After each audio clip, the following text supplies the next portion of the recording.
What I do is I authorize my military. We have the greatest military in the world, and they've done a job as usual. So we have given them total authorization, and that's what they're doing. And frankly, that's why they've been so successful lately.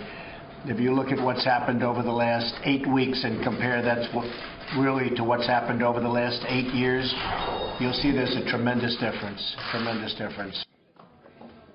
The president painting a clearer picture.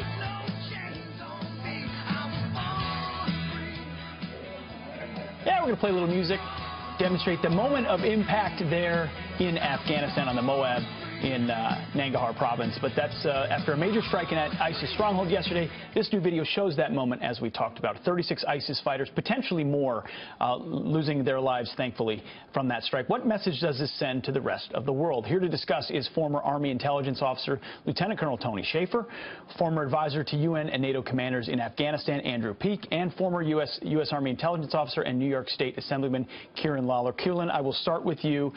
The president talked about authorization, and some people are talking about the process of authorization. Does that matter, and what do our commanders in the field want? I think they want, a free rein to do what they're trained to do. So many wars in the last 50 years, we've talked about Americans fighting with one arm tied behind their back. Well, President Trump, with this authorization, has taken a major step towards untying one of those arms. Very much so. Andrew, civilian casualties always get talked about. Elizabeth Warren obsesses about it right away. The New York Times puts it in their subheadline. There were 0 civilian casualties in this case. Should that be how every strike is judged? Well, absolutely, we would like to have fewer civilian casualties in any strike. That is not the only determinant of success, right? It is whether the mission was accomplished, and then a subsidiary concern is, were there civilian casualties? So in this situation, allegedly there were 0, as per the Afghan government, and I'm inclined to believe them, since usually they exaggerate the number of civilian casualties. They don't downplay it. And Hamid Karzai coming out today, condemning it, talking about it in ways that are counterproductive to actually defeating ISIS there. Colonel, before I go to you, I want to play a montage of the mainstream media accusing President Trump of flip-flopping, changing his positions. You've got an interesting take on it. Let's play that sound first. From President Trump, a flurry of flip-flops. I said, here's the problem with NATO. It's obsolete. I said it was obsolete. It's no longer obsolete. That rhetorical reversal on NATO, just one of several in the past 24 hours. From President Trump, a very different tone about the country he previously called an enemy. President Xi wants to do the right thing. What a change from candidate Trump, who repeatedly used China as a punching bag. Colonel, are we looking at a flip-flop? No, of course not. Look, on the NATO issue, he was very clearly articulating that NATO is outmoded.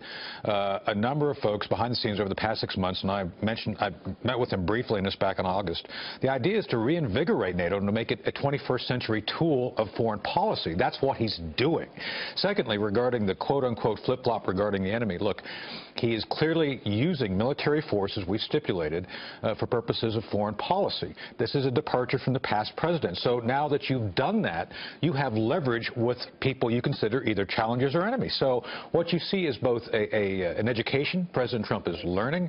Let's hope he doesn't overlearn. We don't want to see him become a neocon and use force unneededly. With that said, he's being very effective in trying to blend the ideas of military force, the idea of updating military capabilities with the purposes of driving foreign policy forward, breaking from the past. So this is not a flip-flop. This is progression. And well, Kieran, to that point, and he's inheriting a world after 8 years that hasn't seen American lead, that's seen us retreat and apologize, lead from behind, if you will.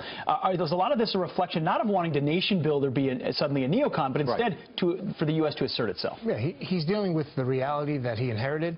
And it's ironic because the press is now criticizing him for taking more conventional positions. Some of these positions, like the Syrian strike, had bipartisan support. And it's an example of whatever President Trump does, he's going to be criticized. And I don't think they're flip-flops. I think Trump plays both the bad cop and the good cop. You saw the bad cop when he said NATO was obsolete, and you saw the good cop when he made some attempts to work with NATO. Now he praises them. And I think that's what's going on here, not flip-flopping. Absolutely. Andrew, the Colonel talked about how this opens the door for diplomacy diplomacy, when you show the willingness and ability to use military force, where's the best opening here going forward? You've got North Korea, you've got Syria, you've got what's going on in Afghanistan. Where do we go next? We are rapidly heading towards a showdown with North Korea. I think that is going to be a crucial diplomatic point in the next week where there's going to be some result out of the Korean Peninsula on the nuclear issue.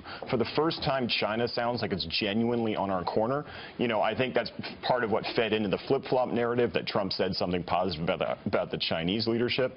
But that only reflects that China has made positive steps towards our own position. So if he just continued to be negative, then what would China's incentive have been to help us on this coming diplomatic showdown? And Colonel, we only have 10 seconds here, so I'm going to put you on the spot. If there's an emerging Trump doctrine, what does it look like? Don't do dumb things and break the failed policies of the past and do something different and try to achieve victory. Very simple. America first, it sounds America, like. well, victory. And hit hard. First, America first and hit hard.